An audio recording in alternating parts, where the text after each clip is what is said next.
Hey everyone, today I want to talk about one of the most unexpectedly powerful gaming experiences I've had this year, Clair Obscur Expedition 33.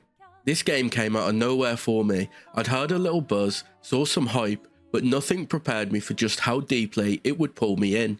After finishing it, I can honestly say it's one of the best games I've played in a long time, and a serious Game of the Year contender in my eyes, if not Game of the Year winner. From its visceral combat system, to the absolutely stunning soundtrack, to a story that had me thinking about it long after I put the controller down, Expedition 33 delivers. It's not perfect, I've got a few critiques, especially about pacing and balance late game, but overall this is one of those games that leaves a mark. Let's break it all down. Let's start with the combat, because it's easily one of the game's standout features. At its core, combat in Expedition 33 is tactical, kinetic, and beautifully designed. It strikes a perfect balance between speed and depth.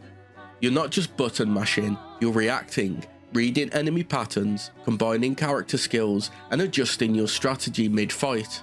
Every character brings a unique flavour to combat. You've got classic DPS, support, crowd control, but Expedition 33 twists the usual archetypes in interesting ways. Some characters are a pure DPS switching stances, others can manipulate elements, and one even has the ability to turn into enemies and use their attacks, which can literally change how you think about your team comp and skills. Boss fights are where this system really shines. These aren't just health sponges, they're mechanical puzzles. You need to learn patterns, build around weaknesses, and often make split-second decisions that genuinely test your mastery of the system. It's the kind of design where every victory feels earned. Now, let's talk about something that doesn't get talked about enough: the music. And oh wow, what a soundtrack. Expedition 33 features one of the most emotive cinematic soundscapes I've heard in a game this year. Every track feels handcrafted to support the tone of each region, battle, and emotional beat. There's this sweeping orchestral core, but they layer in subtle electronic textures, folk elements, and even vocals in some key moments. One of my favourite things was how the music dynamically shifts during battles. Midway through some fights, when the tide starts to turn, either for you or against you, the score builds, adapts, and just explodes into these incredible crescendos. You feel it in your chest. Even outside combat, the ambient track stuck with me. The song Lumiere is a kind of melancholic, echoing melody that I ended up just sitting and listening to over and over. It's that good. And then there's the story, arguably the heart of the game. At first the setup seems familiar, a world on the brink, mysterious runes, and ancient prophecy. But Expedition 33 takes those tropes and subverts them into smart human ways. What begins as a save the world journey slowly reveals itself to be a layered narrative about trauma, memory, legacy, and the personal costs of hope. Each act in the game peels back a new layer. The world isn't just beautiful, it's wounded. The runes aren't just remnants, they're echoes of choices, mistakes, and regrets. This game doesn't force feed its lore either. It trusts you to discover things, read between the lines, connect the dots, and it rewards you for it. What truly elevates the story though is the characters with great names behind them, such as Jennifer English. This isn't just a party of heroes, it's a chosen family in the making, full of clashing personalities, shared pain, and real development. And the absolute highlight of that cast for me was Monaco. From his introduction, Monaco stood out. He has this sharp wit and quiet intensity, but underneath that is someone who's constantly questioning the system he's been forced to fight for. His personal journey explores themes of agency, guilt, and identity in a way that felt raw and real. There's a moment in Act 2, without spoiling anything, where Monaco confronts his past in a conversation that is completely optional, yet devastatingly powerful if you take the time to see it. I remember just putting the controller down afterward and taking it all in. Gameplay wise, Monaco is versatile and clever, a hybrid character that rewards strategic play, but it's his writing, his dialogue, and his growth that really left a lasting impression. By the end of the game, I wasn't just rooting for him, I was making choices with him in mind. But what really cemented my love for Expedition 33 was the twist at the end of Act 2. I did not see it coming, and I mean that in the best way. Just when I thought I had a grip on the stakes and where the story was heading, the game pulls the rug out from under you in a way that feels earned, not cheap. It reframes so much of what you thought you understood about the world, the motivations of certain characters, and especially the role your party plays in the grander scheme. It's bold, emotional, and leaves you in that perfect narrative space where you're desperate to see what comes next. That moment genuinely had me leaning forward in my seat, jaw dropped, questioning everything, and I loved that. Then there's the final choice at the end of the game, and wow, that really stuck with me. I won't spoil what the choice is, but I will say this. It's not black and white. It's not a simple good versus bad outcome. It's deeply personal, rooted in the themes the game has been quietly building for hours.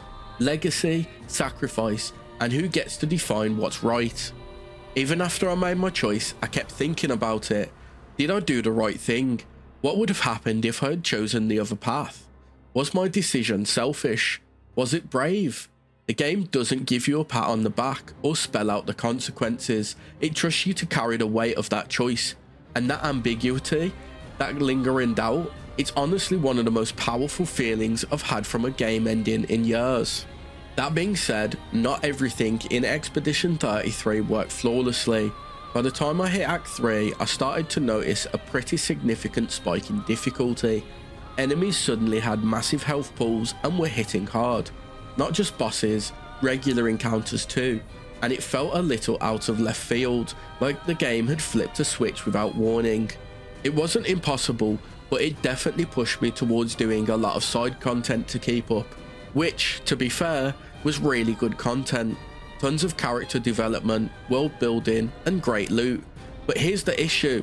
By the time I wrapped up those quests and re-engaged with the main story, I was over-leveled. Like, seriously overpowered. I went from struggling with some mobs to absolutely steamrolling late game bosses. The final fights, I wanted them to be emotional climaxes, and instead I was one-shotting enemies and watching cutscenes feeling a little disconnected from the stakes. A better balance in Act 3, maybe some level scaling or even soft caps would have helped a lot. I wanted those last moments to feel like a challenge, not a victory lap. Still, even with the issues, Expedition 33 is something special. It's the kind of game that reminds you why you fell in love with RPGs in the first place. Bold, heartfelt, surprising, and rich with meaning. The combat is slick and strategic, the world is alive and layered, the music is unforgettable, and the characters, especially Monaco, will stay with me for a long time. On top of everything, Expedition 33 really hit me with a wave of nostalgia in the best way possible. It took me back to those late nights as a kid playing classic turn-based RPGs like Final Fantasy 7, 8 and 9. There's something in the DNA of this game, the slow burning story progression, the tight turn-based combat, the deeply personal character arcs, that feels like a spiritual successor to that golden era. It doesn't try to copy those games, but it clearly understands what made them timeless. That same sense of wonder, mystery, and emotional weight is woven throughout every part of Expedition 33. Even the way the game presents its world, with those moody environments, unforgettable music, and heavy thematic choices, it feels like a love letter to the RPGs that shape so many of us. I found myself smiling during cutscenes or just walking around the world map, because it felt familiar, but also fresh, like someone finally gave that classic formula a modern coat of paint and did it justice.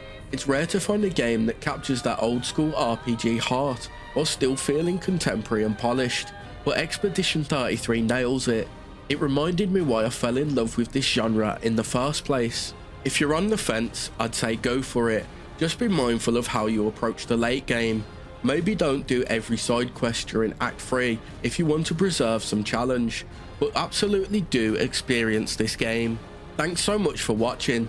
If you played Expedition 33, I'd love to hear your thoughts. Who was your favourite character? How did you handle the difficulty curve in Act 3? And did the ending hit as hard for you as it did for me? Drop a comment below. like the video if you enjoyed it, and if you want more reviews like this, don't forget to subscribe. And remember, for those who come after, catch you in the next one. See ya.